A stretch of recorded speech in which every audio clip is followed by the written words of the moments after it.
La parure de Guy de Maupassant. C'était une de ces jolies et charmantes filles, née comme par une erreur du destin dans une famille d'employés.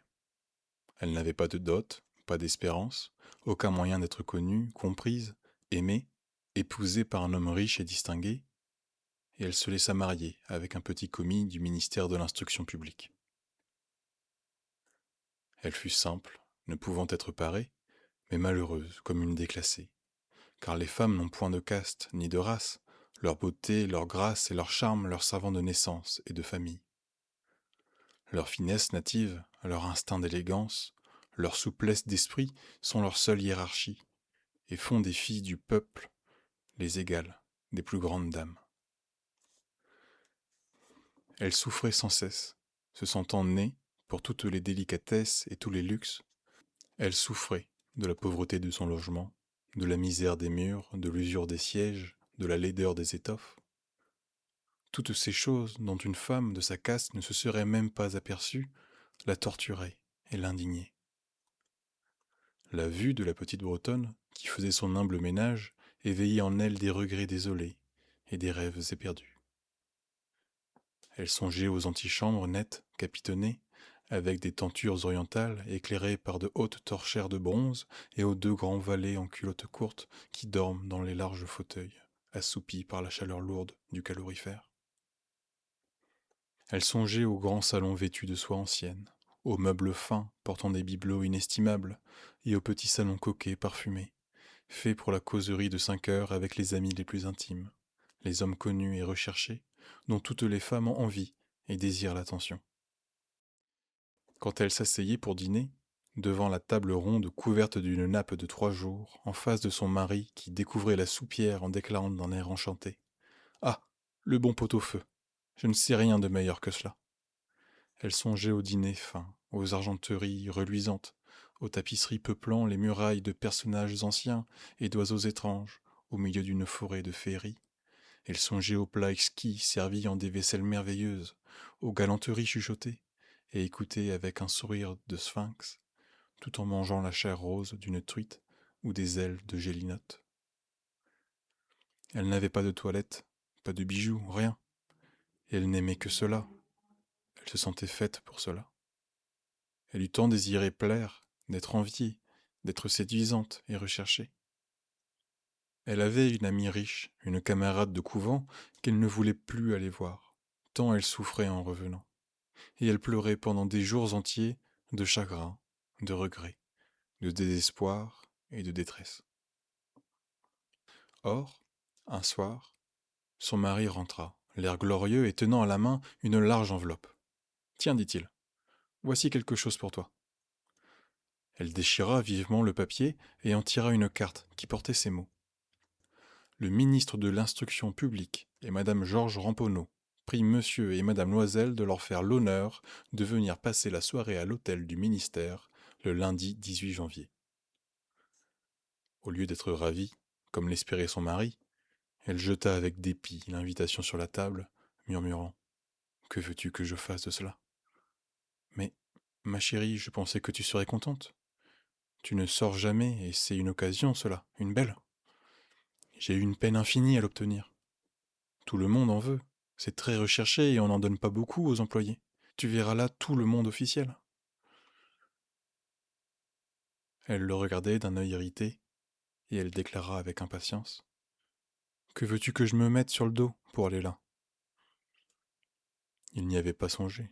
Il balbutia. Mais la robe avec laquelle tu vas au théâtre, elle me semble très bien à moi. Il se tut, stupéfait, éperdu, en voyant que sa femme pleurait. 2 grosses larmes descendaient lentement des coins des yeux vers les coins de la bouche. Il bégaya. Qu'as-tu ? Qu'as-tu ? Mais, par un effort violent, elle avait dompté sa peine, et elle répondit d'une voix calme en essuyant ses joues humides. Rien. Seulement, je n'ai pas de toilette et par conséquent, je ne peux pas aller à cette fête. Donne ta carte à quelques collègues dont la femme sera mieux nippée que moi. Il était désolé. Il reprit. Voyons, Mathilde, combien cela te coûterait-il, une toilette convenable, qui pourrait te servir encore en d'autres occasions, quelque chose de très simple. Elle réfléchit quelques secondes, établissant ses comptes, et songeant aussi à la somme qu'elle pouvait demander sans s'attirer un refus immédiat et une exclamation effarée du commis économe. Enfin, elle répondit en hésitant. Je ne sais pas au juste, mais il me semble qu'avec 400 francs, je pourrais arriver. Il avait un peu pâli, car il réservait juste cette somme pour acheter un fusil et s'offrir des parties de chasse l'été suivant dans la plaine de Nanterre, avec quelques amis qui allaient tirer des alouettes par là, le dimanche. Il dit cependant, soit, je te donne 400 francs, mais tâche d'avoir une belle robe. Le jour de la fête approchait, et madame Loisel semblait triste, inquiète, anxieuse. Sa toilette était prête cependant. Son mari lui dit un soir, qu'as-tu? Voyons, tu es toute drôle depuis 3 jours. Et elle répondit, cela m'ennuie de n'avoir pas un bijou, pas une pierre, rien à mettre sur moi. J'aurais l'air misère comme tout. J'aimerais presque mieux ne pas aller à cette soirée. Il reprit, tu mettras des fleurs naturelles. C'est très chic en cette saison-ci. Pour 10 francs, tu auras 2 ou 3 roses magnifiques. Elle n'était point convaincue. Non, il n'y a rien de plus humiliant que d'avoir l'air pauvre au milieu de femmes riches. Mais son mari s'écria, que tu es bête.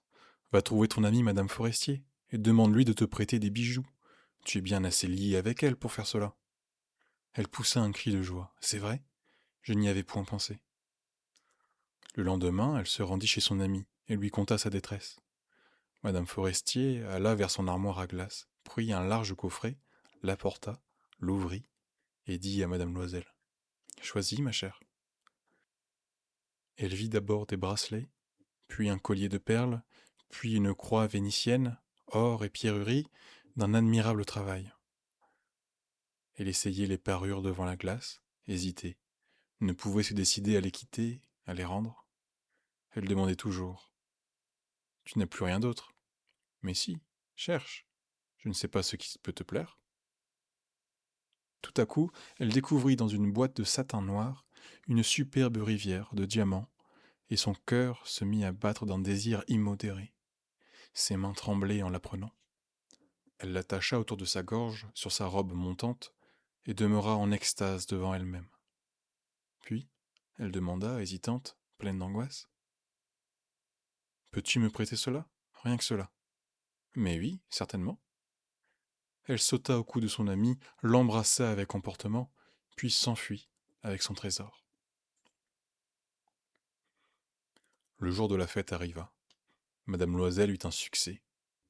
Elle était plus jolie que toutes, élégante, gracieuse, souriante et folle de joie. Tous les hommes la regardaient, demandaient son nom, cherchaient à être présentés.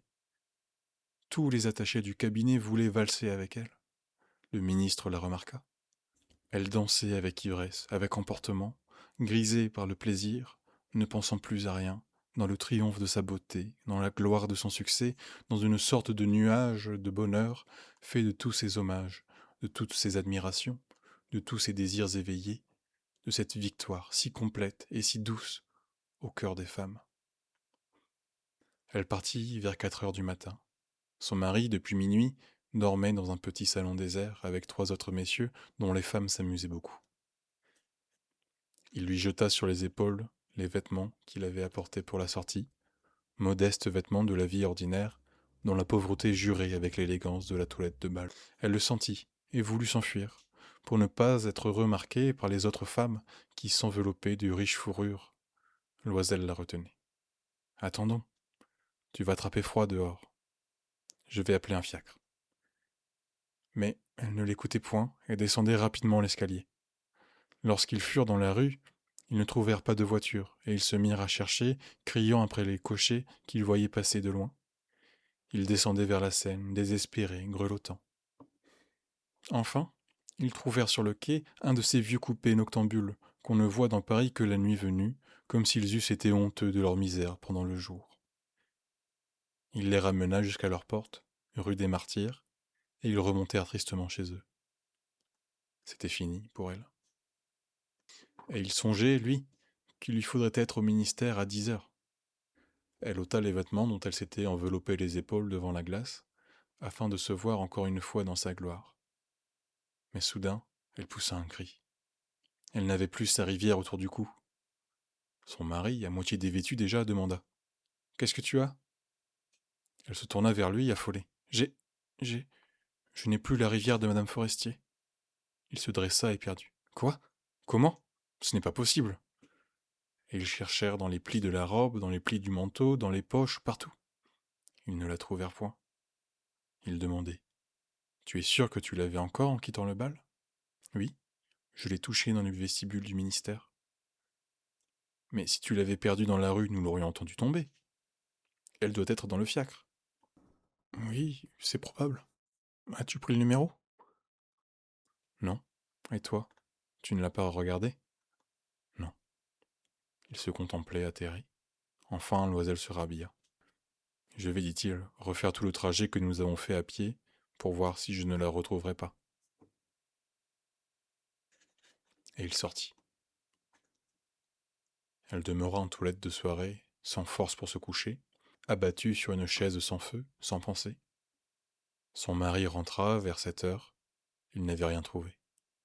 Il se rendit à la préfecture de police, aux journaux, pour faire promettre une récompense aux compagnies de petites voitures, partout enfin où un soupçon d'espoir le poussait. Elle attendit tout le jour, dans le même état d'effarement, devant cet affreux désastre. Loisel revint le soir, avec la figure creusée, pâlie. Il n'avait rien découvert. Il faut, dit-il, écrire à ton ami que tu as brisé la fermeture de sa rivière et que tu l'as fait réparer. Cela nous donnera le temps de nous retourner. Elle écrivit sous sa dictée. Au bout d'une semaine, ils avaient perdu toute espérance. Et Loisel, vieilli de 5 ans, déclara. Il faut aviser à remplacer ce bijou. Ils prirent le lendemain la boîte qu'il avait renfermée et se rendirent chez le joaillier dont le nom se trouvait dedans. Il consulta ses livres. Ce n'est pas moi, madame, qui ai vendu cette rivière. J'ai dû seulement fournir l'écrin. Alors ils allèrent de bijoutier en bijoutier, cherchant une parure pareille à l'autre, consultant leurs souvenirs malades, tous deux de chagrin et d'angoisse. Ils trouvèrent dans une boutique du Palais Royal un chapelet de diamants qui leur parut entièrement semblable à celui qu'ils cherchaient. Il valait 40 000 francs. On le leur laisserait à 36 000. Ils prièrent donc le joaillier de ne pas le vendre avant 3 jours, et ils firent condition qu'on le reprendrait pour 34 000 francs si le premier était retrouvé avant la fin de février. Loisel possédait 18 000 francs, que lui avait laissé son père. Il emprunterait le reste. Il emprunta, demandant 1 000 francs à l'un, 500 à l'autre, 5 louis par-ci, 3 louis par-là. Il fit des billets, prit des engagements ruineux, eut affaire aux usuriers, à toutes les races de prêteurs. Il compromit toute la fin de son existence, et risqua sa signature, sans savoir même s'il pourrait y faire honneur, et épouvanté par les angoisses de l'avenir, par la noire misère qui allait s'abattre sur lui, par la perspective de toutes les privations physiques et de toutes les tortures morales, il alla chercher la rivière nouvelle, en déposant sur le comptoir du marchand 36 000 francs. Quand Madame Loisel reporta la parure à Madame Forestier, celle-ci lui dit d'un air froissé. Tu aurais dû me la rendre plus tôt, car je pouvais en avoir besoin. Elle n'ouvrit pas l'écrin, ce que redoutait son ami. Si elle s'était aperçue de la substitution, qu'aurait-elle pensé? Qu'aurait-elle dit? Ne l'aurait-elle pas prise pour une voleuse? Madame Loisel connut la vie horrible des nécessiteux. Elle prit son parti, d'ailleurs, tout d'un coup, héroïquement. Il fallait payer cette dette effroyable. Elle payerait. On renvoya la bonne, on changea de logement, on loua sous les toits une mansarde. Elle connut les gros travaux du ménage, les odieuses besognes de la cuisine. Elle lava la vaisselle, usant ses ongles roses sur les poteries grasses et le fond des casseroles. Elle savonna le linge sale, les chemises et les torchons qu'elle faisait sécher sur une corde. Elle descendit à la rue chaque matin les ordures et monta l'eau, s'arrêtant à chaque étage pour souffler. Et, vêtue comme une femme du peuple, elle alla chez le fruitier, chez l'épicier, chez le boucher, le panier au bras, marchandant, injurié, défendant sou à sou son misérable argent. Il fallait, chaque mois, payer des billets, en renouveler d'autres, obtenir du temps. Le mari travaillait, le soir, à mettre au net les comptes d'un commerçant, et la nuit, souvent, il faisait de la copie à 5 sous la page. Et cette vie dura 6 ans. Au bout de 6 ans, ils avaient tout restitué, tout. avec le taux de l'usure et l'accumulation des intérêts superposés. Madame Loisel semblait vieille maintenant. Elle était devenue la femme forte et dure et rude des ménages pauvres. Mal peignée, avec les jupes de travers et les mains rouges, elle parlait haut, lavait à grande eau les planchers. Mais parfois, lorsque son mari était au bureau, elle s'asseyait auprès de la fenêtre et elle songeait à cette soirée d'autrefois, à ce bal où elle avait été si belle et si fêtée. Que serait-il arrivé si elle n'avait point perdu cette parure? Qui sait? Qui sait? Comme la vie est singulière, changeante, comme il faut peu de choses pour vous perdre ou vous sauver. Or, un dimanche, comme elle était allée faire un tour aux Champs-Élysées pour se délasser des besognes de la semaine, elle aperçut tout à coup une femme qui promenait un enfant. C'était Madame Forestier, toujours jeune, toujours belle, toujours séduisante. Madame Loisel se sentit émue. Allait-elle lui parler? Oui, certes. Et maintenant qu'elle avait payé, elle lui dirait tout. Pourquoi pas? Elle s'approcha. Bonjour, Jeanne. L'autre ne la reconnaissait point, s'étonnant d'être appelée ainsi familièrement par cette bourgeoise. Elle balbutia. Mais, madame, je ne sais, vous devez vous tromper. Non, je suis Mathilde Loisel. Son amie poussa un cri. Oh, ma pauvre Mathilde, comme tu es changée. Oui, j'ai eu des jours bien durs depuis que je ne t'ai vue, et bien des misères. Et cela à cause de toi. De moi? Comment ça? Tu te rappelles bien cette rivière de diamants que tu m'as prêtée pour aller à la fête du ministère? Oui. Eh bien, je l'ai perdue. Comment? Puisque tu me l'as rapportée. Je t'en ai rapporté une autre, toute pareille. Et voilà 10 ans que nous la payons. Tu comprends que ce n'était pas aisé pour nous, qui n'avions rien. Enfin, c'est fini, et je suis rudement contente. Madame Forestier s'était arrêtée. Tu dis que tu as acheté une rivière de diamants pour remplacer la mienne? Oui, tu ne t'en es pas aperçu, hein? Elles étaient bien pareilles. Et elle souriait d'une joie orgueilleuse et naïve. Madame Forestier, fort émue, lui prit les 2 mains. Oh, ma pauvre Mathilde, mais la mienne était fausse. Elle valait au plus 500 francs. Merci d'avoir écouté cette nouvelle jusqu'au bout, j'espère qu'elle vous a plu. D'autres nouvelles sont à venir sur la chaîne, donc n'hésitez pas à vous abonner si vous souhaitez les découvrir. Et je vous dis à très bientôt sur les portes de papier pour passer de l'autre côté.